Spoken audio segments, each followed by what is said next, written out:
Hello student, our today's topic is magnetic force between two parallel current carrying conductor. Class 12th के chapter 7 का topic है दो समांतर धारावाही चालक तारों के मध्य बल। ठीक है, तो लिखते हैं class 12th chapter 7 magnetic effect of current का टॉपिक है the magnetic force between two parallel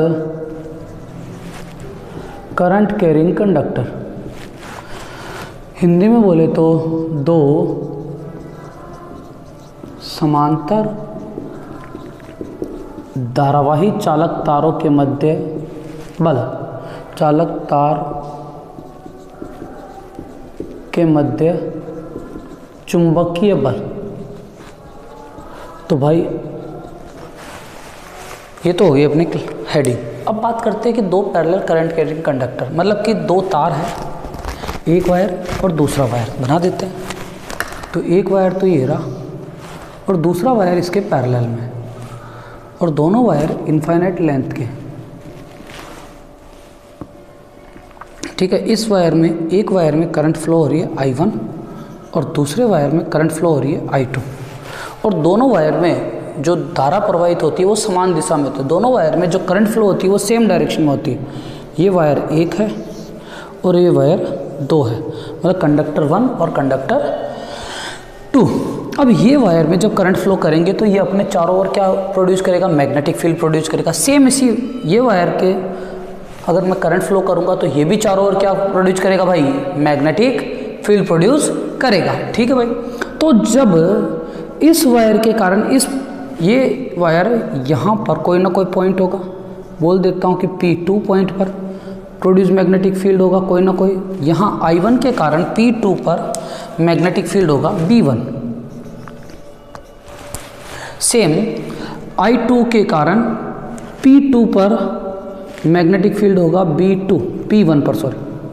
P1 पर मैग्नेटिक फील्ड होगा B2। और ये दोनों तार एक दूसरे से D डिस्टेंस पर प्लेस्ड है। यहाँ तक क्लियर है? तो मतलब मैं बोल सकता हूँ कि let the two current carrying conductor flowing I1 and I2 current and produce magnetic field B1 at P2 and B2 at P1। जहाँ पर B1 है magnetic field due to conductor 1 और B2 है magnetic field due to conductor 2। जहाँ पर B1 क्या है, चालक तार 1 के कारण चुंबकीय बल, B2 क्या है, चालक तार 2 के कारण चुंबकीय बल। ठीक है भाई, अब भाई इस तार में धारा देंगे तो ये वाला मैग्नेटिक फील्ड इसके ऊपर लगेगा, और इस वाले मैग्नेटिक फील्ड के कारण इस कंडक्टर वायर के ऊपर क्या लगेगा, मैग्नेटिक फोर्स वर्क करेगा। क्योंकि अपन ने पिछला चैप्टर का टॉपिक में क्या डिस्कस करा था कि भाई अगर यूनिफॉर्म मैग्नेटिक फील्ड है और इसमें किसी करंट कैरिंग कंडक्टर को रखते हैं तो इस करंट कैरिंग कंडक्टर में एक फोर्स लगता है और वो होता है मैग्नेटिक फोर्स। वो क्या होता है, I_L_B sin थीटा, या बोले तो I_L×B, और जिसकी डायरेक्शन क्या होती है, L की तरफ उंगलियां रखो, B की ओर मोड़ो, जो अंगूठा है वो F की डायरेक्शन बताएगा, या फ्लेमिंग के left hand rule FBI thumb, index finger और मिडिल फिंगर को तीनों को परपेंडिकुलर प्लेस करो। तो जो इंडेक्स फिंगर होगी वो मैग्नेटिक फील्ड को रिप्रेजेंट करेगी, ये करंट की डायरेक्शन में होगी या लेंथ की डायरेक्शन में, कुछ भी बोल दो, और जो थंब होगा वो फोर्स की डायरेक्शन को रिप्रेजेंट करेगी। या right hand palm rule, right hand को या राइट पाम को इस प्रकार स्प्रेड करो कि जो तुम्हारी उंगलियां हैं वो मैग्नेटिक फील्ड की डायरेक्शन में हो जाए, और जो अंगूठा है वो करंट की डायरेक्शन में या लेंथ की डायरेक्शन में हो जाए। तो जो तुम्हारा पाम है, जो पाम का परपेंडिकुलर है, वो मैग्नेटिक फोर्स की डायरेक्शन को रिप्रेजेंट करेगा। ये अपन ने पिछले चैप्टर में डिस्कस कर लिया था। क्लियर है? क्या था ये? Magnetic force on the current carrying conductor in uniform magnetic field, किसी धारावाही चालक तार पर एक समान चुंबकीय क्षेत्र में चुंबकीय बल। क्लियर? अभी बात करते हैं इसकी। भाई दो कंडक्टर है, एक कंडक्टर पर मैग्नेटिक फोर्स निकालते हैं, तो पर किसकी वजह से लगेगा? क्योंकि जब तक यहाँ पर कोई मैग्नेटिक फील्ड नहीं होगा, अब मैग्नेटिक फील्ड कौन प्रोड्यूस करेगा? यहाँ पर ये वाला कंडक्टर। तो अभी क्या करेंगे, सबसे पहले अपन निकालेंगे कि अब मैग्नेटिक फोर्स यहाँ पर यूनिट ऑफ लेंथ पर निकालते हैं। मान लेते हैं कि इतनी सी लेंथ अपन काम में ले लेते हैं एल, और इसका स्मॉल एलिमेंट काम में लो तो डी एल ले लो, पर अपन एल से काम कर लेते हैं, ठीक है।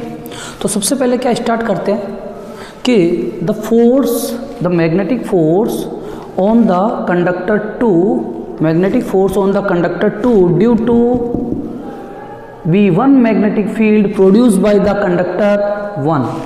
तो देखो क्या लिखेंगे, magnetic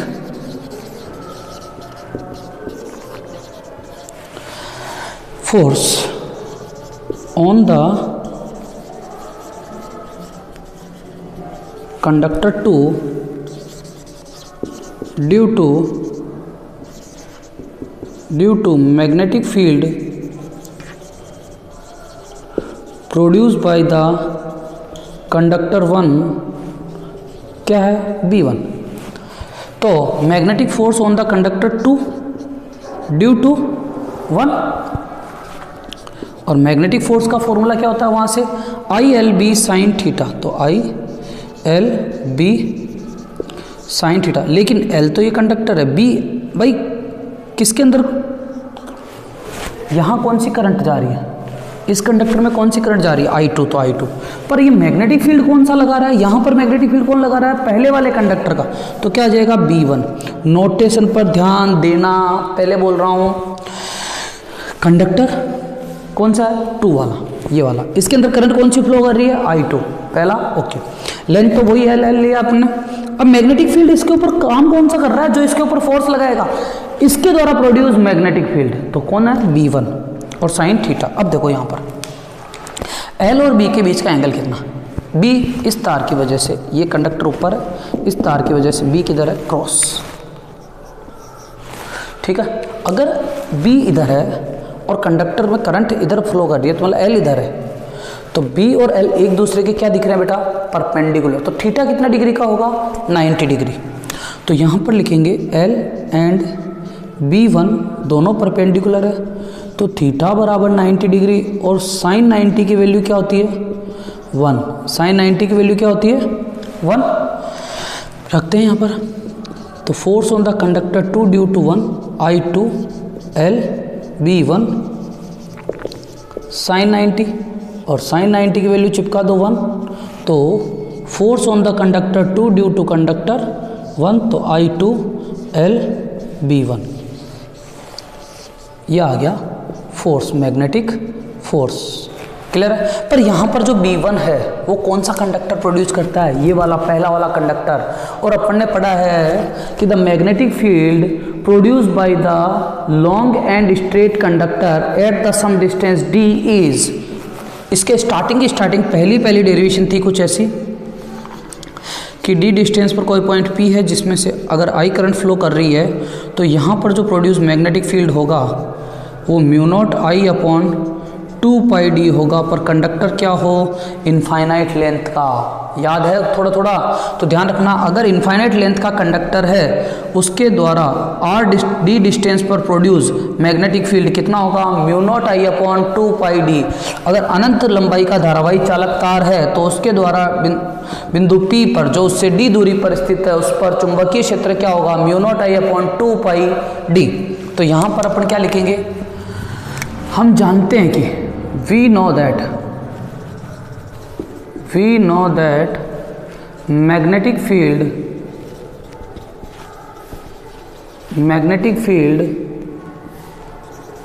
at point P2 due to infinite length of current carrying conductor 1। Clear है कि भाई हम जानते हैं कि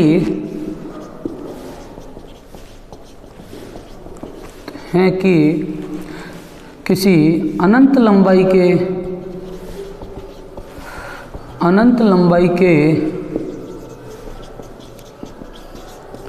धारावाही चालक तार एक के कारण बिंदु P2 पर चुंबकीय क्षेत्र B1 बराबर mu naught I1 upon 2 pi D. Equation number 2। और मैग्नेटिक फील्ड की यूनिट होती है टेस्ला। क्लियर है? Mu not I upon 2 pi D, तो mu naught I1 upon 2 pi D, क्योंकि किसके कारण प्रोड्यूस हो रहा है? पहले वाले कंडक्टर में फ्लो होने वाली करंट के कारण यहां पर प्रोड्यूस हो रहा है। अरे हाँ कि ना? और ये दोनों के बीच की डिस्टेंस कितनी है? d, तो mu naught I1 upon 2 pi D. अब देखो इक्वेशन 2 से B1 की वैल्यू उठाई और इक्वेशन 1 में चिपकाई, तो क्या लिखेंगे? Put the value of B1 in equation 1 from equation 2। तो इक्वेशन 1 से वैल्यू, 2 से वैल्यू उठाते हैं और 1 में लगाते हैं। वो उधर वाला रफ है, रफ कर देते हैं उसको। हाँ आगे देखते हैं। देखो तो रखो भाई, क्या आएगा देखो। तो F21 the force on the conductor 2 due to 1 F21, तो इसको लिख सकता हूँ मैं I, क्योंकि वेक्टर लगाने की ज़रूरत नहीं है अब, क्योंकि अपन ने एंगल ले लिया। तो I 2L और B1। अब देखो B1 नहीं लिखेंगे, B1 की जगह ये लिख देंगे। क्या है? Mu naught I1 upon 2 pi D. Clear है? तो यहाँ से क्या आ जाएगा? Force on the conductor 2 due to 1 upon length को नीचे डिवाइड कर देता हूँ। The force per unit of the length, इसको रिप्रेजेंट करते हैं स्मॉल f से। The force of the conductor due the force per unit of the length, एकांक लंबाई पे कार्यरत चुंबकीय बल, force per unit of the length. तो क्या आ जाएगा formula? Mu naught I1 I2 और नीचे क्या आ गया बेटा? 2 पाई डी। यह आ गया पर यूनिट ऑफ लेंथ पर लगने वाला magnetic force, per unit of length पर लगने वाला मैग्नेटिक फोर्स, यूनिट न्यूटन। सही है? कुछ गलती तो नहीं करी? Force per unit of length, force per unit of length Newton per metre, ध्यान रखना न्यूटन पर मीटर ये आएगा। अब मैं बोल दूं, क्या ये सेम फिनोमिना उल्टा भी वर्क करेगा कि इस कंडक्टर के अंदर अगर करंट फ्लो होगी तो ये भी मैग्नेटिक फील्ड कहां प्रोड्यूस करेगा? P2 पर। ये भी मैग्नेटिक फील्ड कहां पर प्रोड्यूस करेगा? P1 पर। सॉरी, P1 पर कितना मैग्नेटिक फील्ड? B2। और उस मैग्नेटिक फील्ड के कारण इस वाले पहले कंडक्टर भी क्या लगेगा? मैग्नेटिक फोर्स F1 है 2, the magnetic force on the conductor 1 due to conductor 2 कितना लगेगा? ILB। लेकिन I कौन सा? I1, L और B कौन सा? B2। B कौन सा? B2। ठीक है? तो I1 L B2। अब देखो B2 कैसे निकालेंगे? B2 किसका है? मैग्नेटिक फील्ड इसका। तो इस कंडक्टर का B2 क्या हो जाएगा? Mu naught I2 upon 2 pi D. ये B2 की वैल्यू उठा के यहाँ B2 के अंदर रख देंगे, तो I1 L B2 की value mu naught I1 upon I2 upon 2 pi D. Same relation मिलेगा कि नहीं मिलेगा? पर तुम्हें ये पूरा प्रोसेस करना है, मैं सीधा लिख रहा हूं कि same that way magnetic force on conductor 1 due to conductor 2, तो क्या आ जाएगा? F12 upon L is equals to mu naught I1 I2 upon 2 pi D, that is the magnetic force per unit of the length. Equation 4 newton per metre. ठीक है भाई, यहाँ तक तो आ गया सर। अब इसके डायरेक्शन तो बताओ कि भाई मैग्नीट्यूड में तो इक्वल आ रहे हैं दोनों के दोनों, पर डायरेक्शन इक्वल है या नहीं है, ये चेक करना पड़ेगा अपने वाले रूल से या थप्पड़ रूल से। ठीक है, देखते हैं कैसा होता है भाई। सबसे पहले यहाँ पर निकालते हैं। तो इस कंडक्टर के कारण यहाँ पर मैग्नेटिक फील्ड क्या आया? क्रॉस आया। Magnetic field cross length, current ऊपर जा रही है, तो L क्रॉस B। याद है एल की तरफ उंगलियां रखा और बी की ओर मोड़ा, तो अंगूठा किधर आ रहा है? अंदर की ओर। तो मैग्नेटिक फोर्स किधर लग रहा है? इधर की ओर। तो मैग्नेटिक फोर्स यहाँ लग रहा है अंदर की ओर, F21, ये अंदर की ओर मैग्नेटिक फोर्स लगा। अब इधर देखो, इस कंडक्टर के कारण यहाँ इस P2 पॉइंट पर मैग्नेटिक फील्ड की डायरेक्शन किधर मिलेगा भाई? किधर मिलेगा? Outward, outward to the plane. तो डॉट। अब अगर ये डॉट है, लेंथ किधर है? ऊपर। उंगलियां किधर मुड़नी चाहिए? बाहर की ओर। नहीं मुड़ रही है तो भाई उंगलियां तोड़ मत देना, हाथ को मोड़ लेना। क्या अब उंगलियां बाहर की ओर मुड़ रही है? जिली मुड़ रही है। उंगलियां आराम से बैंड हो रही है, तुम्हारी फिंगर्स बैंड हो रही है, नहीं हो रही है? क्योंकि एल की तरफ तुम्हें उंगलियां रखनी है, मतलब करंट फ्लो की तरफ तुम्हें उंगलियां रखनी है, फिंगर्स रखनी है और बेंड करनी है किधर की ओर? Towards the magnetic field. और जो थंब होगा वो किसकी डायरेक्शन रिप्रेजेंट करेगा? मैग्नेटिक फोर्स की डायरेक्शन को। तो भाई मैग्नेटिक फोर्स किधर होगा? इधर की डायरेक्शन में। मतलब ये वाला इस पर मैग्नेटिक फोर्स इधर और इस पर मैग्नेटिक फोर्स इधर। तो देखो F12, मतलब यहां पर जो मैग्नेटिक फोर्स होता है दोनों करंट कैरिंग कंडक्टर पर, वो एक दूसरे के अपोजिट डायरेक्शन में वर्क कर रहा है कि नहीं कर रहा है? कर रहा है। तो मैं यहां से क्या बोल सकता हूं? टू करंट कैरिंग कंडक्टर पर जो लगने वाला जो मैग्नेटिक फोर्स होता है वो मैग्नीट्यूड में इक्वल होता है पर डायरेक्शन में अपोजिट होता है। इसका मतलब ये न्यूटन के किस लॉ को फॉलो करता है? थर्ड लॉ को, एक्शन रिएक्शन लॉ को फॉलो करेगा। बोलो क्लियर है कि नहीं है? ठीक है। अब देखो यहां से बात करते हैं। तो according to right hand palm rule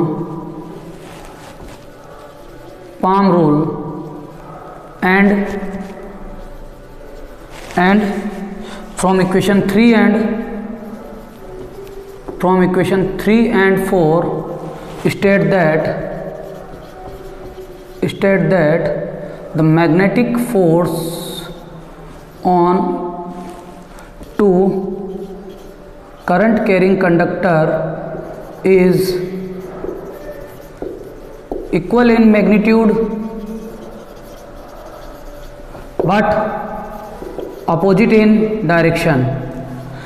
कि भाई मैग्नीट्यूड में तो इक्वल है पर डायरेक्शन क्या है उनकी? अपोजिट है, पर opposite in direction. So it obey the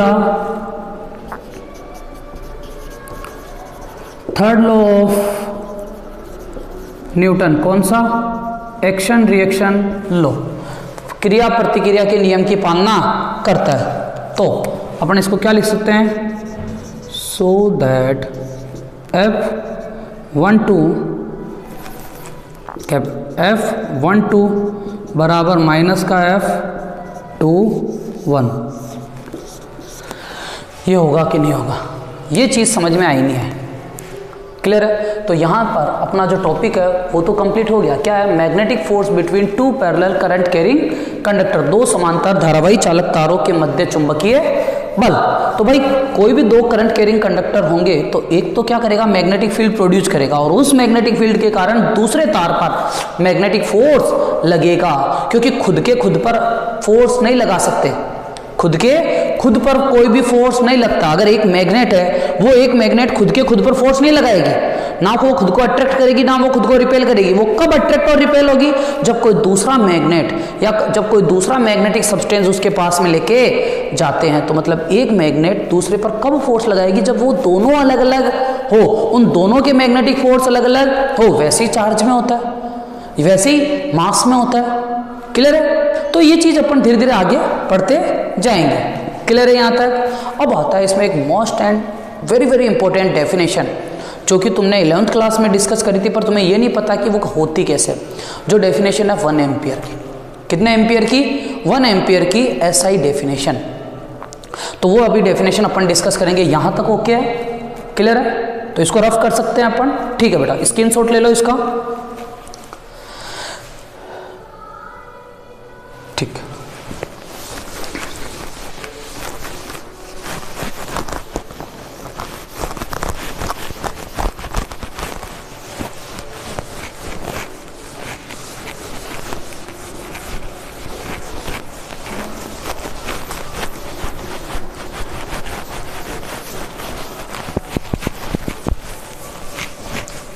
हाँ, अब देखो अपन बात करते हैं डेफिनेशन ऑफ 1 एम्पियर, है ना।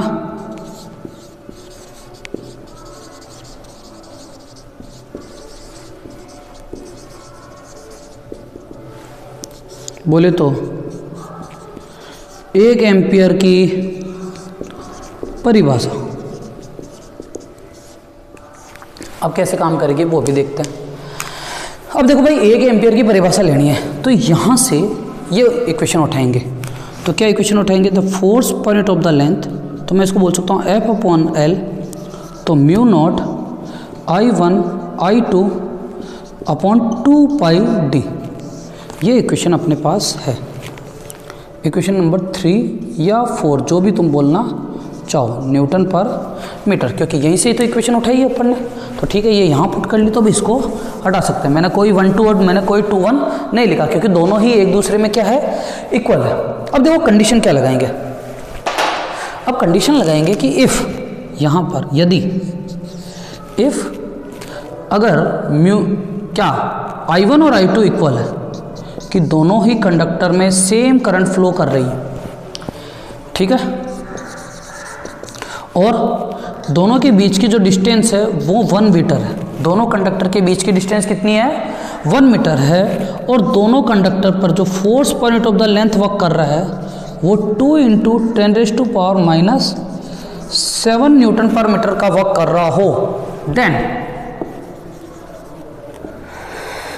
देन फ्रॉम इक्वेशन 3 या 4 जो भी तुम्हारी मर्जी हो, ठीक है। तो क्या हो जाएगा, देखो इसको पुट करते हैं। तो F की वैल्यू है 2 × 10⁻⁷ स्मॉल f। म्यू नॉट की वैल्यू होती है 4 पाई × 10⁻⁷। I1 और I2 सेम है तो I × I² और नीचे आ गया 2 पाई d, तो 2 पाई और d की वैल्यू है 1। अब जो कट रहा है उसको काटो, पाई से पाई, 2 से 2 टाइम्स 2 ये गया 10⁻⁷ से 10⁻⁷। तो यहाँ मैं बोल सकता हूँ, यहाँ क्या बचा 1 बराबर I²। तो 1 का रूट क्या हो जाएगा, I बराबर 1, क्योंकि करंट दोनों सेम डायरेक्शन में तो नेगेटिव नहीं आएगा और करंट 1 है, I कितना 1 एम्पियर। तो मैं यहाँ से बोल सकता हूँ I1 बराबर I2 बराबर 1 एम्पियर। मतलब कि अपन क्या बोल सकते हैं कि दो पैरेलल करंट कैरिंग कंडक्टर में, दो पैरेलल करंट कैरिंग कंडक्टर के अगर बीच की डिस्टेंस 1 मीटर हो और उन दोनों कंडक्टर में सेम करंट सेम डायरेक्शन में फ्लो हो रही हो, वापिस बोल रहा हूँ, सेम करंट सेम डायरेक्शन में फ्लो हो रही हो और उनके दोनों के बीच में प्रति एकांक लंबाई में पर यूनिट लेंथ पर लगने वाला जो फोर्स हो वो 2 × 10⁻⁷ न्यूटन पर मीटर हो, तो उन कंडक्टर में फ्लो होने वाली करंट 1 एम्पियर होगी। देखो कैसे, यदि किन्हीं समांतर धारावाही चालक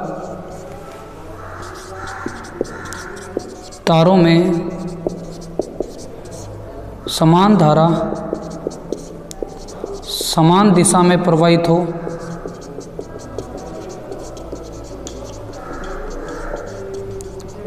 हो वह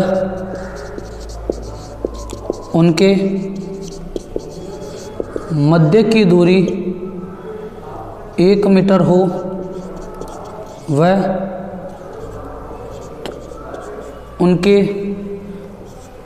प्रति एकांक लंबाई पर लगने वाला बल, प्रति एकांक लंबाई पर कार्यरत चुंबकीय बल 2 × 10⁻⁷ न्यूटन पर मीटर हो, तब उन चालकों में प्रवाहित धारा 1 एम्पियर होगी। बोलो क्लियर है नहीं है? तो इसको तुम लिख लेना कि if the two parallel conductor placed at 1 meter apart and flowing same current in same direction, then and the magnetic force per unit of the length is 2 into 10 raised to power minus 7 Newton per meter, then the flowing current in both of the conductor is 1 ampere. बोलो clear है? अभी लिख लोगे भाई कि नहीं? अगर दो कंडक्टर वायर है उनमें सेम करंट फ्लो हो रही है और उन दोनों के बीच की डिस्टेंस 1 मीटर है, तो उनके बीच में और तथा उनके बीच में लगने वाला जो magnetic force per unit of the length है वो 2 into 10 raise to power minus 7 newton per metre हो, तो उन दोनों वायर कंडक्टिंग वायर में फ्लो होने वाली करंट 1 एम्पियर होगी। अरे हाँ कि ना? आया कि नहीं आया? हाँ, तो ये ध्यान रखना इस चीज को कि भाई ये जो डेफिनेशन है ना 1 एम्पियर की, ये यहां से आती है। क्लियर? यहां तक ओके? चलो तो मैं इंग्लिश में भी लिखा देता हूं, मेरे को इतनी अच्छी नहीं आती लेकिन फिर भी ट्राई करते हैं। तो 2 parallel conductor placed 1 metre apart and flowing same current in same direction and magnetic force worked between them, magnetic force per unit of the length, magnetic force